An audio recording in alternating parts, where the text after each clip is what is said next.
Hey guys, Tiff here. Kaya, Aisha Roll's literal lifeblood and our beloved commander, is dealing with her province being on fire.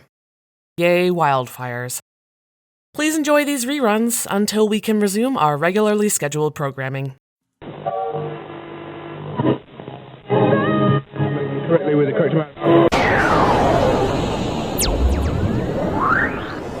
D20 Radio, where gamers roll. www.d20radio.com.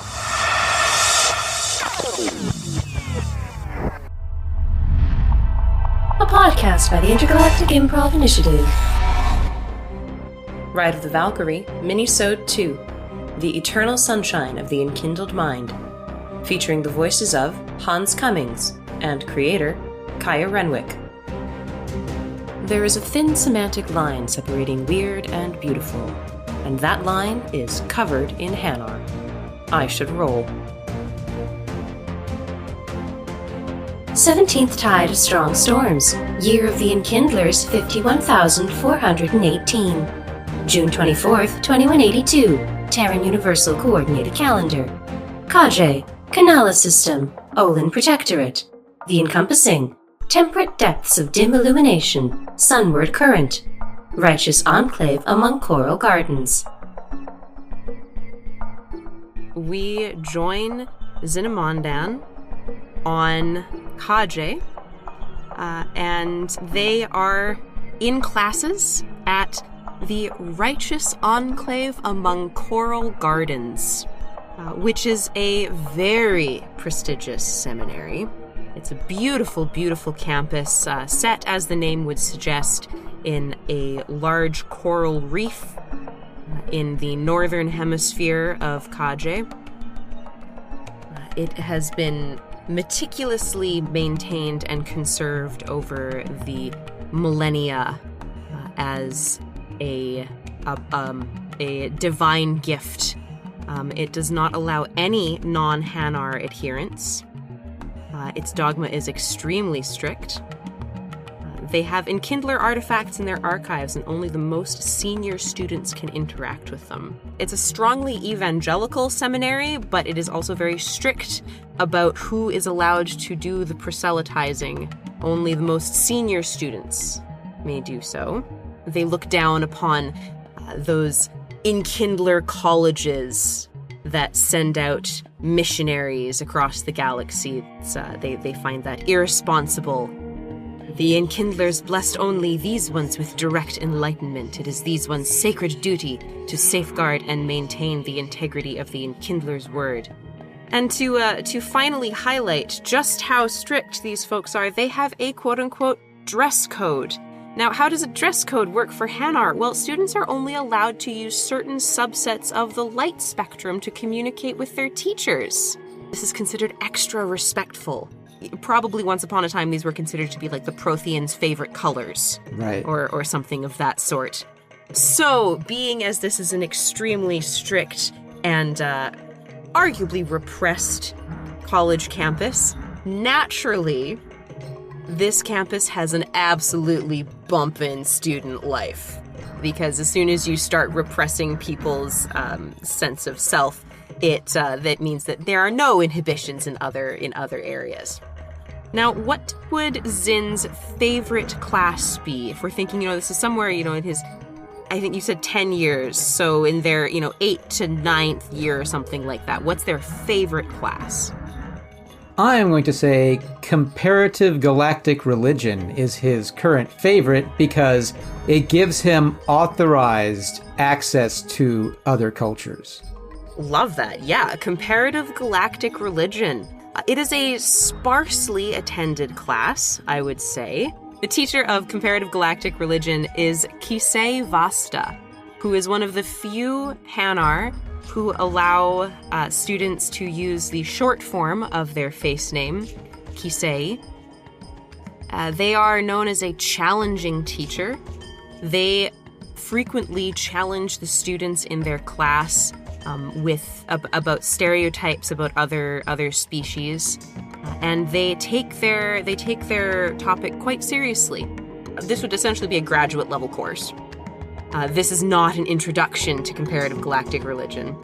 This is the nitty-gritty. And so we're probably getting into comparisons between, the ancestral spirits of the Turians versus the ancestor worship of the Quarians, and working in, the concept of we're probably getting into Shintoism in there as well, and conversely comparing that to the reincarnation cycle of Buddhism and Hinduism, stuff like that.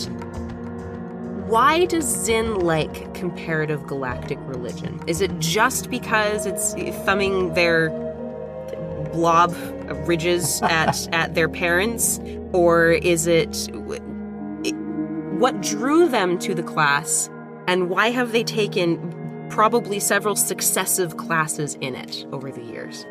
Well, officially, Zin is taking this class because it will enable them to properly refute the false propaganda of other religions in the galaxy and successfully debate the wisdom of the Enkindlers. That's the official explanation that they give their progenitors. Unofficially, they like it because it actually gets them talking and listening and learning about other cultures. Even if it is a kind of narrow window into that culture, sure, there is still a lot of information that can be gleaned from learning about a culture's religious beliefs or lack thereof. Very true, very true. What do you suppose Zin's favorite galactic religion is, and why?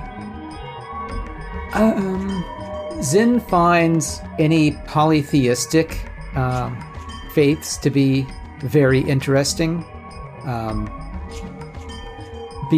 Having also an engineering background, Zin likes things that have clear explanations as to how things work and how to combine things in ways that makes things work. And Zin feels that the polytheistic religions, with their giving different aspects to different gods, is kind of like building a belief system out of Lego bricks instead of just like one giant piece that you have to shove everything into. It's got all these little pieces that you can put together and form this belief system and culture that seems to work, at least for the people who adhere to those beliefs. I like that. That's really cool. So the classroom for comparative galactic religion, as much as any of the classrooms are classrooms in this coral reef, they're a little bit more like Zen gardens, that sort of idea. And so the coral has been, it's not tended because that would insinuate that the tenders have agency over the natural order of things as the Enkindlers will it to be.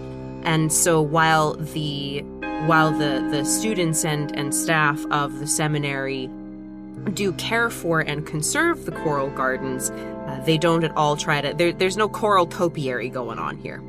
Got it. And so the gardens have grown over the millennia as coral is a living being. From the millennia old, there are some classrooms that are deep in the labyrinthine depths of the coral reef, and mostly those classes, they're either super graduate level classes, the PhD classes, right, or they're the old theaters where you cram all of the freshmen into, and it's the nastiest lecture theater that you've ever been in, and it always stinks like everybody else, like the old lunch and it's in old socks and stuff like that. But Kisei is a little different than most Hanar instructors here. Most of the instructors here, they have their classroom and they stick to it. But Kisei is sort of well known for switching it up. And so some years they teach in one of the low theaters, and some years they teach on the very tip-top platforms of new coral. And sometimes they're often the additions as the seminary has spread, and some coral reefs are taken over by other wildlife, as it were, because we couldn't get in the way of what the environment is telling us, that sort of thing. So this year, Comparative Galactic Religion 902 or whatever, I don't know, is being held in kind of a cramped little garden of coral that's got some tube-like protrusions arching over, and there's a little tiny school of fish that has made it their home in this particular array of coral, and it sort of forms a sort of a natural umbrella over this little bowl where the Hanar are hanging out. So I imagine that this class has maybe half a dozen to 10 Hanar in it, max. The entire student body of the Righteous Enclave among the Coral Gardens is probably on the order of like a couple thousand sort of deal. It's big, but it's not huge. It's very, very old, very well established, and so we're probably talking like 300 to 400 in freshman year, and then they get winnowed out as the years go by. So where would Zyn float in the circle of the class? Zyn has a very comfortable spot, kind of in the middle, not too close to the front, because they do not wish to appear to be too much of an eager student, although they like the hippiness of this particular instructor, who seems like the type like, let's go outside, it's a beautiful day. Oh, yeah. But not towards the back, because it's hard to see the bioluminescence through the bodies of all the other Hanar. Yeah, fair enough. Does Zyn have any friends in this class? Sure. Everyone in this class is the type of Hanar that seeks a greater level of enlightenment than others, since they are interested in learning about the other galactic religions. So clearly these are all the cream of the crop of this particular establishment. Yes, you are bang on. There are at least 5 other Hanar in here that I have given names, and so I will introduce you to them, and you can pick who you want to sit beside. There's Veli Siskali, who is very serious Hanar, and they're actually a TA in another class. They TA for history, and specifically Enkindler history. Mm-hmm. Although they also teach, they also help out with like the freshman Hanar history 101 sort of deal. They're very, very serious, very studious. If you want notes from somebody, you go talk to Veli. There's Marto Tuni, who is like peas in a pod with Kisei. They're dreamy. Their bioluminescence is always like hazy. They're the stoner kid. You wouldn't be surprised if they partake in like Drell hallucinogenic oils sort of thing. Marto, stop licking the Drell. Exactly. Kisei is you're absolutely right. Hippie sort of granola belt, but like serious about it.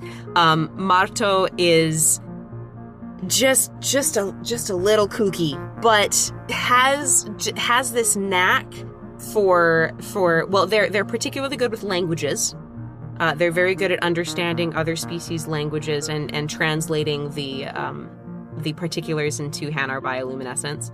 And just every once in a while, they come out with this pearl of wisdom, and that's when you understand why they're still here after however many years. There is Imea Ruskin, who is the epitome of a brown-nosing, sucking-up teacher's pet. Imea is probably on a quest to get like a 4.6 out of 4.5 GPA in every class. They are an eternal student. They know their shit, but there's a reason that you go to Veli for notes and not Imea. There's Usko Vaiskas, who probably reminds Zin of their progenitors, in that Usko believes everything about the Enkindlers, whole bodily. Their goal in life is to spread the gospel of the Enkindlers to the world. Usko could be the preaching jellyfish in ME1, honestly. That's the level of devotion here. And finally we have Epa Kunaura, who is, Zin's honestly probably not quite sure how Epa is still a student here, because they are the most irreverent, shit-disturbing Hanar Zin has probably ever met who's at seminary. Like, there might be somebody out in the galaxy who is more irreverent, more sacrilegious, heretical, and blasphemous than Epa, but certainly not in Zin's social circles. So these Hanar are all in this class. Who's Zin hanging out with? Zin will be sitting next to Marto Tuni. Nice. Okay, so today's lecture, Kisei is discussing the finer points of Siari, which is the Asari philosophy of all is one. Okay. Is literally what Siari means. Siari came into existence after worship of Athame and the other goddesses fell out of favor. It is now practiced by most Asari. It has sort of a religious aspect to it, but also has a significant cultural aspect to it. So today, Kisei is talking about the connection of biotics to the philosophy of Siari, and how dark energy permeating all things informs the Asari understanding of all beings and all creatures and all objects and all matter and all energy being connected. These ones would do well to learn from the understanding of the Asari in the connectedness of all things. Marto is probably, I'm imagining it's the Hanar equivalent of like leaning on, with like staring into space, leaning on your hand and staring into space, but for a Hanar, it's just kind of like this gentle swaying side to side, like they're letting themselves be taken by the current of both Kisei's wise words and the gentle movement of the water. What is Zin thinking about right now? Zin has gotten themselves distracted and is thinking about how the Asari's head tentacles perhaps mean that they are somehow related to Hanar in a different evolutionary path that may not necessarily be better, but is certainly intriguing. And the blue skin color is also rather intriguing, since it kind of complements the pink hue of most Hanar. Has Zin ever met a non-Hanar? At this point, I would say not in person. Zin has, of course, seen them on various holo vids and on the news and through just, being a member of society, but has never actually encountered anyone who is not Hanar. Does Zin want to? Of course. Zin never wanted to go to the seminary in the first place. This is only to please Zin's progenitors, because Zin doesn't know how to otherwise live. I mean, this is all Zin has known was what their progenitors have had them do. So the thought of striking out on one's own to seek their fortune in the greater galaxy with no support whatsoever is slightly terrifying. How practiced do you think Zin is at keeping their thoughts non-visible? Deception is 0. Probably not very well. Zin tends to focus very strongly on what they are doing while in the presence of their progenitors to keep from getting into trouble. But when away from them, thoughts tend to stray a lot.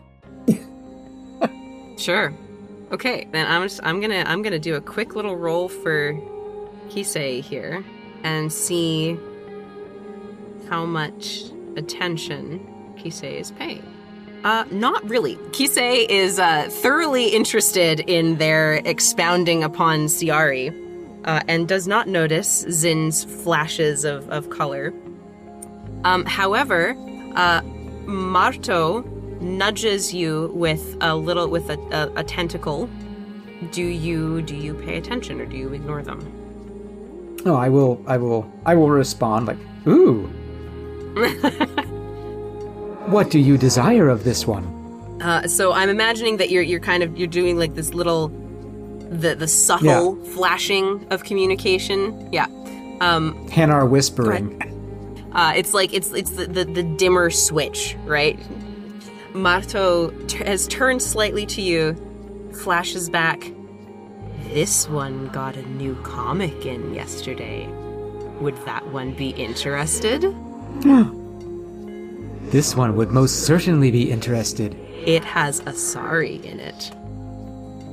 Is it one of those romance comics about Asari and other Asari? Where they create the Ardak Yakshi and they go on a murderous spree of vampiric death? Marto's tentacles kind of shiver. I think Marto likes those ones.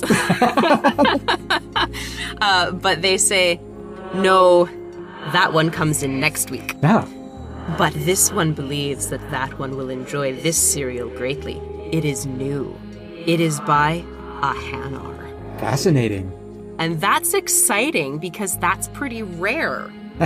So as Kisei drones on for a bit, so in this strong trade of cross-cultural and counter-cultural stuff, right? What these are they're essentially bootleg translations of comics, and so they're all on data pads because to translate to Hanar, right, you need the video of the luminescence. So we're basically talking like translated manga essentially. Some of the comic series that I think Zin will have encountered by this point are things such as the initial run of Superman, as well as the gritty Hasta Team 2012, which is an alternate history account of a Turian colony war that digs into the heartbreaking, impossible decisions that Hasta Team members must make when faced with the impossible on these far-flung colony worlds. This one read that one. The main lesson was, shoot the hostage. Pretty much. Another one that Zin has encountered is Ocean Girl Solipsistic Moonlight, which is a magical girl manga featuring a young Drell blessed with gills by the Enkindlers who fights sea monsters in the deepest depths of the encompassing. She is most fortunate. Zin has also encountered Embracing My Boshtet, a long-form space opera romance following a Quarian and an Asari that has more serials than anyone can count and constantly contradicts itself. Hanar don't typically feature in many of these, possibly because Hanar culture is fairly insular and very few non-Hanar come to visit Kaje because it's all ocean, except for the cities where the Drell live and the couple of places that the Hanar have built to accommodate non-Hanar, and most Hanar are fine with that. Up until this proclamation from Marto, the last offering that you have seen that includes Hanar is This One's Little Hanar, Biotics Are Unexplained Etheric Phenomenon, which is clearly written by somebody who knows absolutely nothing about Hanar. Clearly. It's charming in its own way, and it has a huge following in the rest of the galaxy. It's gone through several generations, and there are extranet sites devoted to all of the little light marks that all these different Hanar apparently just keep on their bodies at all times, which is silly. Hanar don't do that. Right. regardless, Zin would consider themselves as a Heroni. I'm so glad you have a name for it. That's great. Oh, okay. What's Zin's favorite so far? It doesn't have to be one of the ones that we've named. It could be something else. What is Zin's favorite of the countercultural, what some of your classmates would undoubtedly call propaganda? Oh, yes, of course.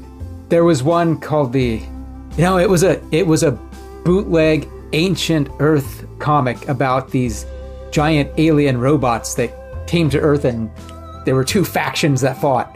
I think they called them Transgomer bots or something like that.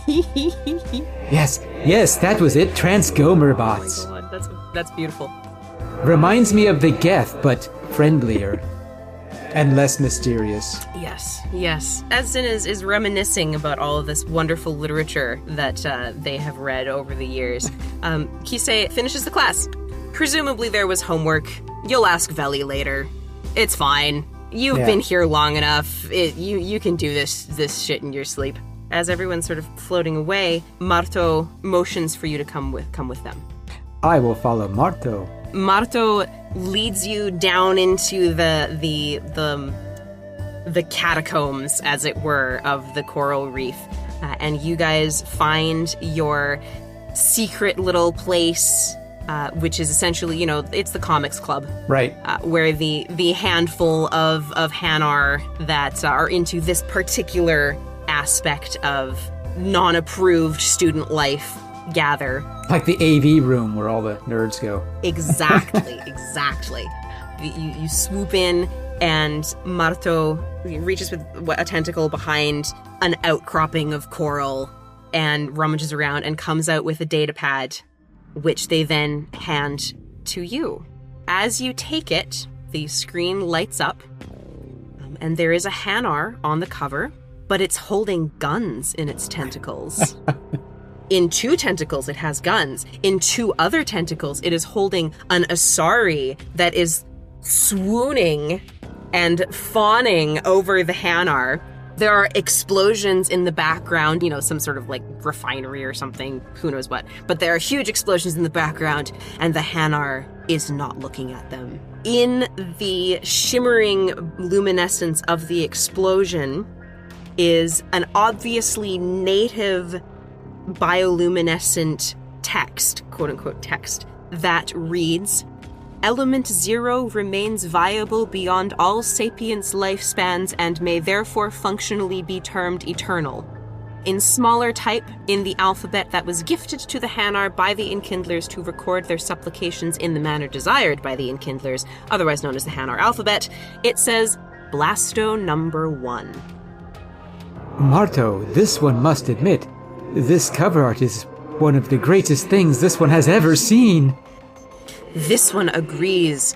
This one has never seen anything of this artistic quality and excitement in any of the texts that we have found.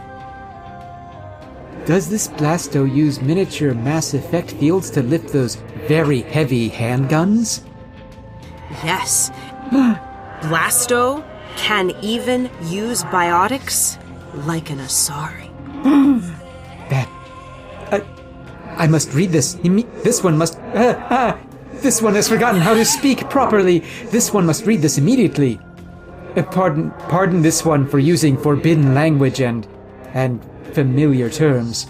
Marto, in a very non-Hanar gesture, kind of pats the tentacle that is holding the data pad in this gesture of understanding that you guys probably picked up from the comics, honestly. Yeah. And says, "This one understands. Reading Blasto, this one experienced yet another epiphany." And with this, they float away into the darkness and leave you to consume your first Blasto comic.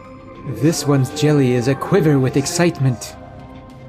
The contents of the comic show Blasto, the first Hanar Spectre, risen to prominence from obscurity in the oceans of Kajay to become a hero of the galaxy, a savior of the innocent, fighting for those for whom no one would fight, bucking stereotypes left and right with every tentacle, a lover in every port and a gun in every tentacle. Blasto travels to Beckenstein, where they are tasked by the council to infiltrate an Element Zero smuggling ring by befriending Tiffany, the Asari on the cover, who is the receptionist, but also a gang member who has fallen out of favor with the Ezo smugglers. And, of course, Tiffany falls in love with Blasto. Naturally. Because how could she not? Blasto, of course, saves the day and blows up the Ezo refinery and bids a fond, prosaic farewell to the heartbroken Tiffany, who cannot follow in Blasto's footsteps, for they must continue on the next assignment from the Citadel. But they will always have Beckenstein. And now this one shall also have Beckenstein. And this one has an idea. I want to make a copy of this bootleg copy. Okay, sure. So that I can always have it with me. Yeah, you can do that. I'm sure you and Marto have made dozens of bootleg copies of your comics over the years. Yeah, for sure. No doubt. We probably have a whole circle of friends we copy things around. Like a bunch of kids in the 80s with Commodore 64 games. Not that I know anything about that. Oh, no, of course not. Of course not. After making my copy, I will seek out Marto to return this. Okay, you find Marto in one of you guys' common spots. It's this little promontory overlooking a deep cliff. And so it's quite lovely, and you can often see various wildlife, various creatures swimming by. And Marto is sitting on the promontory, kind of dangling their tentacles off the edge. Marto, this one has had, as you say, an epiphany, as well as an idea. This one may have found a new purpose to existence. The purpose to seek out those in need and help them by blasting the enemies into oblivion. And if this one happens to wrap tentacles around comely Asari lasses, this one certainly does not think that would be a terrible thing. Certainly more interesting than serving this one's progenitors in yet another generation of tedium. Marto flashes with excitement and approval, but a little slowly. You think maybe they got some more hallucinogenics in the meantime. They're having a little bit of a trip. And they respond, "Wow, far out, dude." And then they nudge you again and they say, "There's a convention on Ilium. This one is thinking about ditching classes and going." That would be scandalous. However, if this one were to join you, then we could converse in the forbidden colors. Marto waves his tentacles and does like the very solemn, serious, way too stoned nod. Yeah, right. And then puts a tentacle on either side of Zin's blob and does like the equivalent of like looking into Zin's eyes, even though Hannah don't have eyes, and says, utterly deadpan, "Zin, what would Blasto do?" Blasto would go to Ilium. Blasto would go to Ilium and find the most attractive Asari there and destroy her enemies. Because surely someone has enemies for Blasto to destroy, otherwise why would Blasto go to Ilium? Therefore, we must go to Ilium and be like Blasto and go to this convention also. It is as the Enkindlers will. Yes, it is. If the Enkindlers do not wish us to do this, they will make their wishes known. Oh, great Enkindlers, give this one a sign that you do not wish this one to strike out into the galaxy and follow Blasto's footsteps. I see no such sign. This is what we must do. The ocean is perfectly chill. So chill that after you say this, Marto does like a full look around and then turns back to you and says, yeah. But you must promise this one thing, Marto. Anything. Please do not lick random Drell. This will be difficult, but this one will restrain themselves. To be honest, this one suspects the rumors of Drell hallucinogens on their skin to be apocryphal. Would that one like to try? This one could perhaps be persuaded to live a little. You have been listening to I Should Roll, Ride of the Valkyrie, Minisode 2, The Eternal Sunshine of the Enkindled Mind, featuring the voices of Hans Cummings as Zynamondan and Kaya Renwick as everyone and everything else. Music and sound effects are used under Creative Commons or royalty-free licenses. For the extended credits, please see the show notes, and for more information, please visit ishouldroll.com. Find us everywhere on social media at I Should Roll, and don't forget to leave us a review. I Should Roll is an Intergalactic Improv Initiative production. This fan podcast is a transformative work and is not affiliated with Electronic Arts or BioWare. Thank you for listening. Have a pleasant day.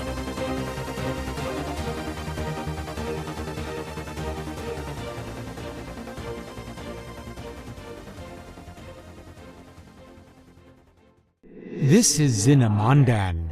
By listening to this podcast, you have shown yourself to be as enlightened as this one's enkindled kin. If you have enjoyed our chaotic adventures, then this one is certain the Enkindlers will bless you if you leave a rating and review with your preferred podcast provider. Like a Hanar proselytizing on the Citadel, please apprise your friends about our existence and entertainment value. This one should roll.